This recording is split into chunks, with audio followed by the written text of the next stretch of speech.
விளங்கவே மாட்டீங்கடா.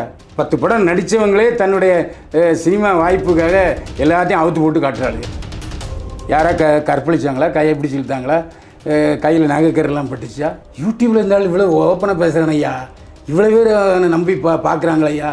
இந்த கேரவன் கலாச்சாரம்லாம் இருக்குங்க, அதெல்லாம் இல்லைன்னு சொல்ல முடியாது. நடந்தா என்ன இல்லை சார், ஒரு நடிகன்னு வர்றாங்க, இப்படிலாம் பண்ணால் எப்படி சார்? நடிகை ஆகணும்னா எல்லாத்துக்கும் தயாராக இருக்கணும். ஒன்றும் இல்லைங்க, நானே என்கிட்ட இன்னும் பொண்ணுங்க ஃபோன் பண்ணி கேட்டுச்சு. புதிய சிந்தனை நேயர்களுக்கு வணக்கம். இன்றைய சிறப்பு நேர்காணலில் நம்மோடு இணைந்திருக்கும் சிறப்பு விருந்தினர் மூத்த பத்திரிகையாளர், மூத்த நடிகர் திரு பைலவான் ரங்கநாதன் அவர்கள். சார் வணக்கம்.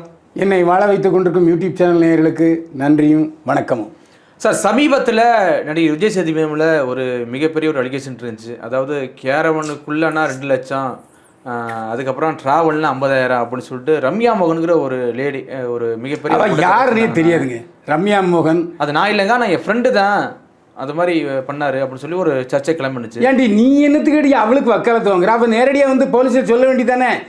ஏன் தூக்குன்னு சொன்னேன்ல, போடா நாயே இன்ட்டு வந்துட வேண்டியதானே? எதுக்கு இப்படியே சொல்லிட்டு இருக்கீங்க? ஏன் தெரியாமல் தான் கேட்குறேன். மீட்டுன்னு சொல்கிறீங்க, ஆனால் யாரவன்னு சொல்ல மாட்டேங்கிறீங்க. என்னது இது? சினிமா என்றால் இதெல்லாம் எழுதப்படாத சட்டங்கள். இந்த சட்டங்களுக்கு உட்பட்டு நீங்கள் நடிக்க வர்றீங்களா? வாங்க, எல்லாம் போய் தொலைங்கடி. ஏன்டி உயிரை வாங்குறீங்க? இல்லை, ஒட்டுமொத்த நடிகை அப்படி சொல்ல முடியாது சார். இல்லை, 199% போதுமா? 1% வேணால் விட்டுருங்க. அதாவது இப்போது இந்த பொண்ணு சொல்லுது ரம்யா மோகன், இது யார்? சரி, அந்த பொண்ணு யார்? நேராக கூட்டிகிட்டு போ, சைபர் கிரைமுக்கு போ. இந்த மாதிரி நடந்துச்சு சார், இதான் சார் சாட்சி, இன்னும் கொடு.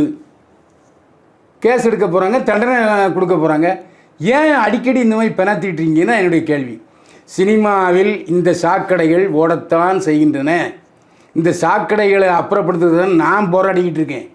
ஆனால் யாருமே பேரை சொல்ல மாட்டீங்க. ஆனால் என்னையை கைப்பிடிச்சி எடுத்துட்டான், என் பிடிச்சி கசிக்கிட்டான், இப்படின்னு தானே பேசிக்கிட்டு இருக்கீங்க. எதுக்குன்னு?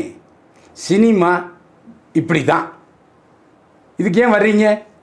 வராதீங்க.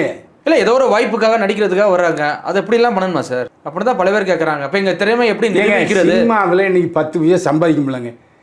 ஒரு 1.5 கோடி ரூபா போட்டு படம் எடுக்க 1000 ரூபா கையில் வரல, முடிஞ்சு போச்சு கதை. அப்போ அவன் ஏதோ ஒரு சந்தோஷத்துக்கு நானே 2-3 ப்ரொடியூசர் கேட்டேன், என்ன அது 50 லட்ச ரூபா எடுத்து படம் எடுத்து என்னாச்சு?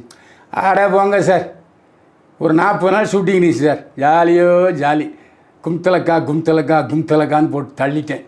போதும், 50 லட்சம் சந்தோஷமாக கழித்தேன். இப்போ நஷ்டம். உங்களுக்கு என்ன நஷ்டம்னு கேட்குறான்.